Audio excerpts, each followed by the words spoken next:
السلام علیکم کینڈیڈیٹس۔ ہم اکثر سنتے اور پڑھتے ہیں کہ برطانیہ کی سلطنت اتنی بڑی تھی کہ وہاں پر سورج غروب نہیں ہوتا تھا۔ انہوں نے مختلف علاقوں پر قبضہ کیا، وہاں کی اقوام کو اپنا غلام بنایا اور پھر وہاں پر کولونیل امپیریلزم قائم کی۔ لیکن پھر کیا ہوا؟ ان علاقوں کے اندر مختلف آزادی کی تحریکیں چلیں، انقلاب آئے، بڑی بڑی جنگیں لڑی گئیں اور پھر برطانوی امپیریلزم کا پوری دنیا سے ہی خاتمہ ہو گیا۔ تو کیا ہم نے کبھی سوچا کہ وہ ملک جس نے آدھی سے زیادہ دنیا پر اپنی بادشاہت قائم کی اور اپنی کولونیل امپیریلزم قائم کی، اس کی اپنی تاریخ کیا ہے؟ وہاں پر کون سے انقلاب آئے؟ وہاں پر کون سے بڑے بڑے ایونٹ ہوئے؟ اور پوری دنیا کے اندر ہونے والی تبدیلیوں نے اس ملک کی تاریخ کو کیسے اثر انداز کیا؟ آخر وہ کون سے عوامل تھے جنہوں نے برطانیہ کو اتنی بڑی امپیریل پاور بنا دیا؟ اور پھر وہ ایسے کون سے اثرات تھے یا کون سے عوامل تھے جن کی وجہ سے برطانوی سامراج یا امپیریلزم کا خاتمہ ہوا؟ تو ہم آپ کے لیے ایک سیریز لے کر آئے ہیں جس کے اندر ہم آپ کو بتائیں گے کہ برطانیہ کے اندر مختلف انقلاب کون سے آئے، کون سی بڑی بڑی جنگیں لڑی گئیں، کون سے ان کے بڑے بڑے لیڈر تھے، کون ایسے بڑے بڑے بادشاہ اور ملکہ آئیں جنہوں نے برطانیہ کو ایک اتنی بڑی طاقت بنا دیا۔ تو اسی سلسلے میں آج ہم اپنی پہلی ویڈیو آپ کے ساتھ شیئر کرنے لگے ہیں اور اس میں ہم ڈسکس کریں گے کہ ماڈرن برٹش ہسٹری کے اندر مختلف قسم کے کون سے انقلاب آئے، انہوں نے برطانیہ پر کیا اثر ڈالا اور برطانیہ نے ان کی وجہ سے باقی دنیا پر کیا اثر ڈالا۔ تو آئیے ہم اپنی اس سیریز کا اور اپنی اس ویڈیو کا آغاز کرتے ہیں۔ ماڈرن برٹش ہسٹری کے اندر جس ایونٹ کو سب سے زیادہ اہمیت حاصل ہے وہ ہے گلوریس ریولوشن۔ یہ 1688 میں سٹارٹ ہوا اور یہ 1701 تک جاری رہا۔ اس کو گلوریس ریولوشن کیوں کہتے ہیں؟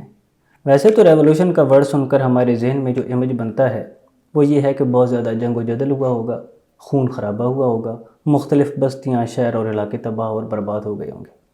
لیکن گلوریس ریولوشن میں ایسا کچھ نہیں ہوا۔ اس کے اندر برطانیہ کے لوگوں نے ڈچ کنگ ولیم اور میری کو یہ دعوت نامہ دیا کہ وہ ان کے ملک کے اوپر حملہ آور ہو جائیں اور ان کے بادشاہ اور ملکہ بن جائیں۔ چنانچہ ایسے ہی ہوا، وہ ان کے نئے بادشاہ اور ملکہ بن گئے اور ان کے موجودہ کنگ جیمز II کو فرانس کے اندر پناہ لینی پڑی۔ پھر اس کے بعد مختلف قسم کے قوانین بنائے گئے جیسے bill of rights, act of settlement, septennial act اور اس طرح کے مزید قوانین، جن کے اندر اس بات کا تعین کر دیا گیا کہ آئندہ کے بعد ریاست کے اندر مذہب کا کیا فنکشن ہوگا، پارلیمنٹ کا کیا فنکشن ہوگا، مختلف پولیٹیکل پارٹیز کا کیا فنکشن ہوگا اور ریاست کس طرح سے چلائی جائے گی۔ اور اس کے اندر یہ بھی کہہ دیا گیا کہ آئندہ کے بعد جو بھی کنگ یا کوئین ہوگی وہ پروٹیسٹنٹ ہوگی، کیتھولک مذہب سے بلانگ رکھنے والا کوئی بھی بندہ نہ تو کنگ بن سکے گا اور نہ ہی کوئین بن سکے گی۔ اسی طرح ایک بہت ہی پیسفل، اسٹیبلشڈ اور اکمپلشڈ قسم کی ریاست کی بنیاد رکھ دی گئی۔ گلوریس ریولوشن کے بعد اگلا مین ایونٹ آ جاتا ہے اگریرین ریولوشن۔ ویسے تو یہ 1700 کے بعد ہی سٹارٹ ہو گیا تھا، لیکن مختلف ہسٹورینز کی اس کے بارے میں آراء مختلف ہے۔ کچھ لوگ کہتے ہیں کہ یہ ایک ریولوشن ہے اور کچھ لوگ کہتے ہیں کہ یہ ایک ریولوشن نہیں ہے۔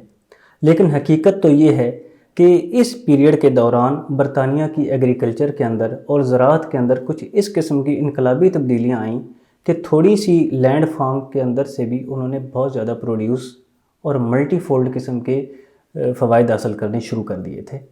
لوگوں نے پرانے اور ٹریڈیشنل جو زراعت کے طریقے تھے ان کو چھوڑ دیا اور نئی ٹیکنالوجی کو اپنا لیا۔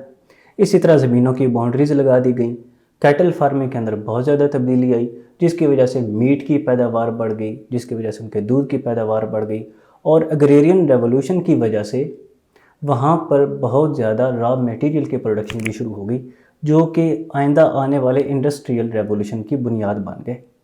لہٰذا ایگریرین ریولوشن اور انڈسٹریل ریولوشن ایک دوسرے کے ساتھ کنفلیٹ کرتے ہیں، ایک نے دوسرے کی بنیاد رکھی تھی۔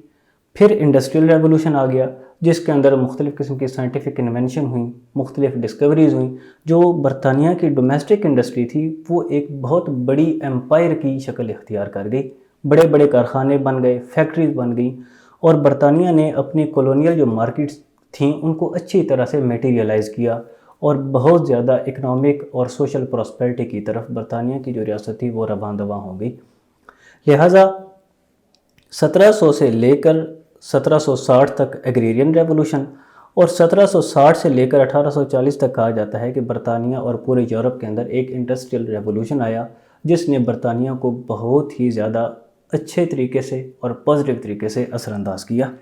ابھی تک ہم پڑھ رہے تھے کہ وہ ایونٹس جو برطانیہ کے اندر رونما ہوئے اور انہوں نے برطانیہ کی تاریخ کو متاثر کیا۔ ابھی ہم پڑھیں گے کہ وہ کون سے انقلاب تھے جو کہ برطانیہ سے باہر ہوئے، یورپ کے اندر ہوئے اور انہوں نے برطانیہ کو بہت زیادہ متاثر کیا۔ تو سب سے پہلے آتا ہے فرینچ ریولوشن۔ یہ 1789 میں سٹارٹ ہوا اور 1799 تک یہ قائم رہا۔ شروع میں برطانیہ کی عوام اس سے بہت زیادہ متاثر ہوئی۔ انہوں نے ان کے جو آئیڈیلز تھے، ایکوالٹی، لبرٹی اور فریٹرنٹی، اس کو بہت زیادہ ویلکم کیا۔ اس بنیاد پر وہاں پر پولیٹیکل پارٹیز بن گئی، مختلف قسم کے گروہ اور آرگنائزیشنز بھی بن گئی۔ لیکن جیسے ہی نیپولین بونیپارٹ منظر عام پر آئے، انہوں نے جنگوں کا ایک لامتناہی سلسلہ شروع کر دیا، جس کی وجہ سے برطانیہ کو بہت زیادہ نقصان ہوا۔ تو برطانیہ کے لوگ بھی انورڈ لوکنگ ہو گئے اور انہوں نے یہ سمجھا کہ جو فرینچ ریولوشن ہے یہ بھی ایک دھوکہ تھا اور اس کی جو اصل آئیڈیلز تھے وہ کچھ اور تھے، لیکن پریکٹیکلی یہ کچھ اور ثابت ہو گیا۔ تو لوگوں نے پھر اپنے ملک کے اوپر توجہ دینی شروع کر دی اور انہوں نے کہا کہ ہمیں سب سے پہلے اپنے برطانیہ کے جو فلاز ہیں ان کو پازیٹیولی، کانسٹیٹیوشنلی اور پارلیمنٹ کے ذریعے کرنے چاہیے، رادر دین کہ ہم انقلاب کی راہ اختیار کریں اور اپنے لیے بھی نقصان کا باعث بنے گا اور جو کہ دوسرے ممالک کے لیے بھی نقصان کا باعث بنے گا۔ فرینچ ریولوشن کے بعد جو مین ایونٹ یورپ کے منظرنامے پر ہوا وہ 1917 میں رشین ریولوشن تھا۔ رشین ریولوشن کی بنیاد سوشلزم اور کمیونزم کی آئیڈیالوجی پر تھی، لیکن باقی جو یورپ تھا وہ بالکل کیپٹلسٹ کنٹریز تھے اور بالخصوص برطانیہ کے اندر کیپٹلزم نے اپنی بنیادیں بہت اچھی طرح پکڑی ہوئی تھیں۔ لیکن اس کے باوجود جو سوشلزم اور کمیونزم کی آئیڈیالوجی نے ان کو بہت زیادہ متاثر کیا۔ وہاں پر مختلف قسم کی پارٹیز بن گئیں، مختلف قسم کی آرگنائزیشنز بن گئیں اور حتیٰ کہ جو ان کی مین پولیٹیکل پارٹیز تھیں جو کہ حکومت میں تھیں، انہوں نے بھی اپنے پروگرام کو چینج کر دیا۔ وہ بالکل پیور کیپٹلزم آئیڈیالوجی سے ایک ویلفیئر اسٹیٹ کی طرف جانا شروع ہو گئے، جو کہ بعد میں پھر ہمیں لیبر پارٹی میں اور ٹوری پارٹی کے درمیان جو کلیئر ڈفرینس تھا اس کی شکل میں نظر بھی آتا ہے۔ تو یہ 3-4 مین ایونٹس اور انقلاب تھے جو کہ تاریخ برطانیہ میں رونما ہوئے اور انہوں نے مختلف حوالے سے برطانیہ کی پولیٹیکل آئیڈیالوجی کو، برطانیہ کی ریلیجیس آئیڈیالوجی کو، برطانیہ کی اکنامی کو اور برطانیہ کی ایگریکلچر کو بہت اچھی طرح سے متاثر کیا، اس کو بہت زیادہ ترقی بھی دی اور اس کو بہت زیادہ تنزلی کا شکار بھی بنے۔ تو ہماری یہ سیریز جاری رہے گی، تو ہم اگلی سیریز کے اندر پڑھیں گے کہ برطانیہ کی ہسٹری کے اندر مختلف بڑی بڑی جنگیں کون سی